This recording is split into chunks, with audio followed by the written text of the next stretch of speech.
ಎಲ್ಲರಿಗೂ ನಮಸ್ಕಾರ. ಇವತ್ತು ನಮ್ಮ ಉತ್ತರ ಕರ್ನಾಟಕದ ಕಡೆ ನಾವು ಮಾಡುವಂತಹ ರುಚಿಕರವಾದ ಕೆಂಪು ಚಟ್ನಿ ರೆಸಿಪಿ ತೋರ್ಸಾಕತ್ತೀನಿ. ಈ ಕೆಂಪು ಚಟ್ನಿ ಒಂದಿದ್ರೆ ಸಾಕು ನೋಡ್ರಿ. ಬಿಸಿ ಬಿಸಿ ಜೋಳದ ರೊಟ್ಟಿ ಜೋಡಿ, ಅನ್ನದ ಜೋಡಿ ತಿನ್ಬೋದು, ಚಪಾತಿ ಜೋಡಿ ತಿನ್ಬೋದು, ತಾಲಿಪಟ್ಟು ಜೋಡಿ ತಿನ್ಬೋದು. ಈಗ ನಾನು ತೊಗೊಂಡಿರೋದು ಬ್ಯಾಡಗಿ ಮೆಣಸಿನ್ಕಾಯಿ. ಕಲರ್ ನೋಡ್ರಿ ಎಷ್ಟು ಚೆನ್ನಾಗದವು ಬ್ಯಾಡಗಿ ಮೆಣಸಿನ್ಕಾಯಿ. ಸ್ವಲ್ಪ ಎಣ್ಣೆ ಹಾಕ್ಕೊಂಡು ಇದನ್ನು ಹುರಿಬೇಕು. ಗರಿ ಗರಿ ಆಗಬೇಕು, ಅಲ್ಲಿವರೆಗೂ ಹುರ್ಕೊಳೋಣಂತ. ಯಾರೆಲ್ಲ ಹೊಸದಾಗಿ ಫಸ್ಟ್ ಟೈಮ್ ನೋಡಕತ್ತೀರಿ, ಇನ್ನೂ ನನ್ನ ಚಾನಲ್ನ ಸಬ್ಸ್ಕ್ರೈಬ್ ಮಾಡಿಲ್ಲ ಅಂದರೆ ಸಬ್ಸ್ಕ್ರೈಬ್ ಮಾಡ್ಕೊಳ್ರಿ. ಆಲ್ ಆನ್ ಆಪ್ಷನ್ನ ಕ್ಲಿಕ್ ಮಾಡಿರಿ. ನಾನು ಹಾಕುವಂಥ ವಿಡಿಯೋಸು ನೀವು ನೋಡ್ಬೋದು. ಈಗ ನೋಡಿರಿ, 1 ಟೀ ಚಮಚ ನಾನು ಮೆಂತ್ಯ ಕಾಳನ್ನ ಹಾಕ್ಕೊಂಡೀನಿ. ಎಣ್ಣೆನ ಸ್ವಲ್ಪ ಹಾಕ್ಕೊಂಡು ಇದನ್ನು ಹುರ್ಕೊಳೋಣಂತ. ಎರಡೂ ಮೊದಲು ಸ್ವಲ್ಪ ಎಣ್ಣೆ ಹಾಕ್ಕೊಂಡು ಹುರ್ಕೊಂಡಿದ್ದೆ. ಈಗ ಇನ್ನೊಂದು ಸ್ವಲ್ಪ ಎಣ್ಣೆ ಹಾಕ್ಕೊಂಡು ಚಲೋ ಹೊತ್ನಾಗಿ ಹುರ್ಕೊಳೋಣಂತ.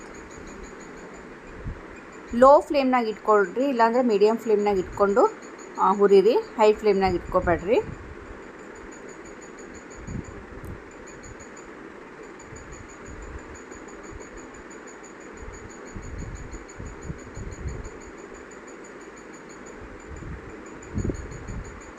ಇಷ್ಟ ಆದ್ರೆ ಸಾಕು. ಈಗ ಒಂದು ಪ್ಲೇಟಿಗೆ ನಾನು ತೆಗೆದಿಟ್ಕೊಳಕತ್ತೀನಿ. ಈ ಚಟ್ನಿನ ನಮ್ಮ ಉತ್ತರ ಕರ್ನಾಟಕದ ಕಡೆ ಎಲ್ಲರೂ ಇಷ್ಟಪಟ್ಟು ತಿಂತಾರೆ. ಜೋಳದ ರೊಟ್ಟಿಗೆ ಒಳ್ಳೆ ಕಾಂಬಿನೇಷನ್ ಅಂತಲೇ ಹೇಳ್ಬೋದು. ಸಖತ್ತಾಗಿರ್ತೈತಿ ಇದು. ಬಿಸಿ ಬಿಸಿ ಜೋಳದ ರೊಟ್ಟಿ ಇರಬೇಕು, ಮತ್ತು ಈ ಚಟ್ನಿ ಜೋಡಿ ತುಪ್ಪ ಹಾಕ್ಕೊಂಡು ತಿನ್ಬೋದು. ತುಂಬ ಚೆನ್ನಾಗಿರುತ್ತೆ. ಒಂದು ಸಾರಿ ನೀವು ನಾನು ಯಾವ ಥರ ತೋರಿಸಿದ್ದೀನಲ್ಲ ಅದೇ ಥರ ಮಾಡಿಕೊಂಡು ಟೇಸ್ಟ್ ನೋಡಿ ಏನನ್ನಿಸ್ತು ಅನ್ನೋದು ಕಮೆಂಟ್ ಒಳಗೆ ತಿಳಿಸ್ರಿ. ನೋಡ್ಬೋದು, ಇದನ್ನು ಹುರಿದು ರೆಡಿ ಮಾಡಿಕೊಂಡೆ. ಅದೇ ಬಾಳಿಗೆ ಒಳಗೆ 2 ಈರುಳ್ಳಿನ ತೊಗೊಂಡು ಈ ಥರ ಕಟ್ ಮಾಡ್ಕೊಂಡು ಹಾಕ್ಕೊಂಡೀನಿ. ಇದನ್ನು ಕೂಡ ನಾವು ಫ್ರೈ ಮಾಡ್ಕೋಬೇಕು. ಚಲೋ ಹೊತ್ನಾಗ ಹಸಿ ಸ್ಮೆಲ್ ಹೋಗೋವರೆಗೂ ಫ್ರೈ ಮಾಡ್ಕೋಬೇಕು ಇದನ್ನ. ಈರುಳ್ಳಿ ಹಾಕೋದ್ರಿಂದ ಟೇಸ್ಟು ತುಂಬ ಚೆನ್ನಾಗಿರುತ್ತೆ. ಅದ್ರ ಸಂಬಂಧ ಈರುಳ್ಳಿನ ಹಾಕ್ಕೋಬೇಕು. ನಾ ಏನೇನು ಸಾಮಗ್ರಿಗಳನ್ನ ತೋರಿಸೀನಿ ಎಲ್ಲನೂ ನೀವು ಹಾಕ್ಕೊಂಡು ಮಾಡಿಕೊಡ್ರಿ ಚಟ್ನಿನ.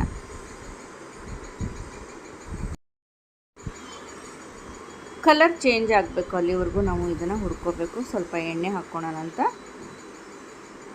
ಎಣ್ಣೆ ಹಾಕ್ಕೊಂಡು ಹುರಿರಿ. ಮೊದಲು ಸ್ವಲ್ಪ ಎಣ್ಣೆ ಹಾಕ್ಕೊಂಡಿದ್ದೆ, ಇನ್ನೊಂದು ಸ್ವಲ್ಪ ಹಾಕ್ಕೊಂಡೆ ನೋಡ್ರಿ.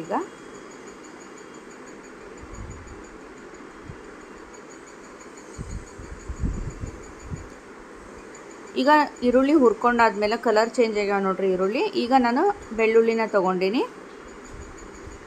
ಒಂದು 3-4 ಬೆಳ್ಳುಳ್ಳಿ. ಜವಾರಿ ಆದಷ್ಟು ಜವಾರಿ ತೊಗೊಳ್ರಿ.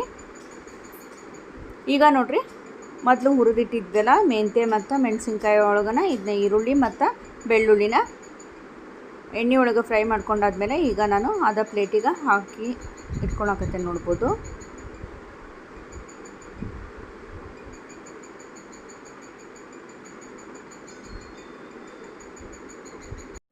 ಒಂದು 2 ಕಡ್ಡಿ ಕರಿಬೇವು ಮತ್ತು ಒಂದು ಸ್ವಲ್ಪ ಕೊತ್ತಂಬರಿ ಸೊಪ್ಪನ್ನ ಇದ್ರೊಳಗನ ಬಿಸಿ ಬಾಳಿಗೆ ಒಳಗನ ಹಾಕ್ಕೊಂಡು ಸ್ವಲ್ಪ ಇದನ್ನು ಬಿಸಿ ಮಾಡ್ಕೋಬೇಕು. ಭಾಳ ಹೊತ್ತೇನಲ್ಲ, ಸ್ವಲ್ಪ ಹೊತ್ತು ಬಿಸಿ ಮಾಡ್ಕೊಂಡ್ರೆ ಸಾಕು. ಕರಿಬೇವು ಸ್ವಲ್ಪ ಹುರ್ಕೊಂಡಾದ್ಮೇಲೆ ಈಗ ಸ್ವಲ್ಪ ನಾನು ಕೊತ್ತಂಬರಿ ಸೊಪ್ಪನ್ನ ಹಾಕ್ಕೊಂಡೇನಿ ನೋಡ್ರಿ. ಸ್ವಲ್ಪ ಹೊತ್ತು ಇದನ್ನು ಬಿಸಿ ಮಾಡಿಕೊಂಡು ಈಗ ಏನೇನು ಸಾಮಗ್ರಿಗಳನ್ನ ಇಟ್ಕೊಂಡಿದ್ವಲ್ಲ ಅದ ಪ್ಲೇಟಿಗೆ ಇದನ್ನು ಹಾಕ್ಕೊಂಡು ಮಿಕ್ಸರ್ ಜಾರಿಗೆ ಹಾಕ್ಕೊಳ್ಳೋಣಂತ.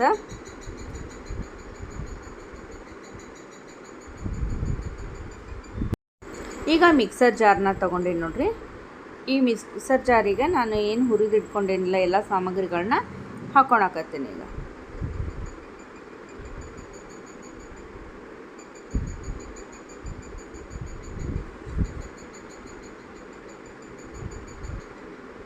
ಮೆಣಸಿನ್ಕಾಯಿ, ಈರುಳ್ಳಿ ಮತ್ತು ಮೆಂತ್ಯ, ಕೊತ್ತಂಬರಿ, ಕರಿಬೇವು, ಬೆಳ್ಳುಳ್ಳಿ ಎಲ್ಲನೂ ನಾನು ಚಲೋತ್ನಾಗಿ ಹುರ್ಕೊಂಡು ಎಣ್ಣೆ ಒಳಗೆ ಇದ್ರೊಳಗೆ ಹಾಕ್ಕೊಂಡೇನಿ. ಈಗ ಈ ಟೈಮ್ನಾಗ ಜೀರಿಗೆ, 1 ಟೀ ಚಮಚ ಜೀರಿಗೆ ಮತ್ತು ರುಚಿಗೆ ತಕ್ಕಷ್ಟು ಉಪ್ಪು,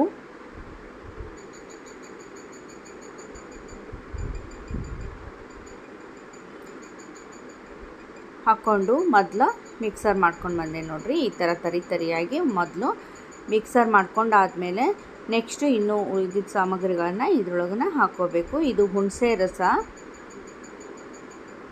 ಚಲೋತ್ನಾಗ ತೊಳ್ಕೊಂಡು ನೆನೆಸಿಟ್ಟಿರೋಂಥ ಹುಣಸೆ ರಸ, ಒಂದು ನಿಂಬೆ ಗಾತ್ರದಷ್ಟು ಹುಣಸೆ ಹಣ್ಣು ಮತ್ತು ಬೆಲ್ಲ. ನೋಡಿರಿ, ಈಗ ನಾನು ಸಣ್ಣ ಬಟ್ಲದಿಂದ ಒಂದು ಬಟ್ಲ ಹಾಕ್ಕೊಳ್ಳೇಬೇಕು. ಹಾಕ್ಕೊಂಡ್ರೆ ಚೆನ್ನಾಗಿರುತ್ತೆ ಇದು ಬೆಲ್ಲ. ಇಷ್ಟು ನಾನು ಏನು ತೋರಿಸಿಲ್ಲ ಅಷ್ಟು ಬೆಲ್ಲ ಹಾಕ್ಕೊಳ್ರಿ. ನೋಡಿರಿ, ಈಗ ಮತ್ತೊಮ್ಮೆ ಮಿಕ್ಸರ್ ಮಾಡ್ಕೊಂಡು ಬಂದೇನಿ. ತುಂಬ ಚೆನ್ನಾಗಾಗೈತಿ. ಅತಿ ಸಣ್ಣಗೆ ಮಾಡಬೇಡ್ರಿ. ಈಗ ನಾನು ಮಾಡ್ಕೊಂಡೇನಿಲ್ಲ, ಇಷ್ಟ ಆದರೆ ಸಾಕು. ಈಗ ಮತ್ತೆ ಒಂದು ಬಾಳಿಗೆ ಇಟ್ಕೊಂಡೇನಿ, ಅದಕ್ಕೆ ಎಣ್ಣೆ ಹಾಕ್ಕೊಂಡು ಈಗ ನಾನು ಏನು ಮಿಕ್ಸರ್ ಮಾಡ್ಕೊಂಡು ಬಂದೇನಿಲ್ಲ ಚಟ್ನಿನ, ಅದನ್ನು ಎಣ್ಣೆ ಒಳಗೆ ಒಂದು 2-3 ನಿಮಿಷ ನಾವು ಚಲೋತ್ನಾಗಿ ಇದನ್ನು ಬೇಯಿಸ್ಕೋಬೇಕು. ತುಂಬ ಚೆನ್ನಾಗಿರುತ್ತೆ. ಮತ್ತು ಫ್ರಿಜ್ ಒಳಗೆ 15 ಡೇಸ್ ನಾವು ಇಟ್ಟು ತಿನ್ಬೋದು. ತುಂಬ ಚೆನ್ನಾಗಿರುತ್ತೆ. ಹೊರಗಡೆ ಆದ್ರೆ 8 ದಿನ ನೀವು ಇಟ್ಕೊಂಡು ತಿನ್ಬೋದು. ಈಗ ಎಣ್ಣೆ ಒಳಗನೆ ಹಾಕ್ಕೊಳಕತ್ತೆ ನೋಡ್ರಿ ಮಿಕ್ಸರ್ ಮಾಡಿದಂತಹ ಚಟ್ನಿನ.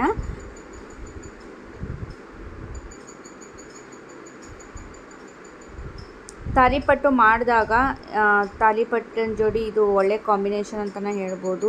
ಬಿಸಿ ಬಿಸಿ ಜೋಳದ ರೊಟ್ಟಿ ಆಗಲಿ, ತಾಲಿಪಟ್ಟು, ಚಪಾತಿ ಎಲ್ಲದಕ್ಕೂ ಸೂಪರ್ ಆಗಿರುತ್ತೆ.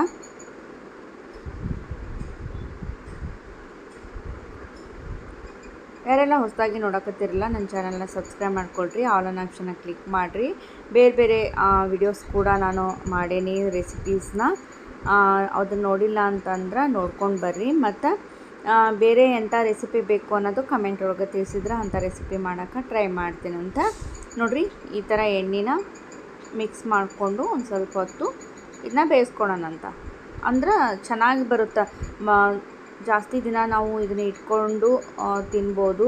ಮತ್ತು ರುಚಿ ಕೂಡ ನಾವು ಎಣ್ಣೆ ಒಳಗೆ ಈ ಥರ ಫ್ರೈ ಮಾಡೋದ್ರಿಂದ ತುಂಬ ಚೆನ್ನಾಗಿ ಬರುತ್ತೆ ರುಚಿ.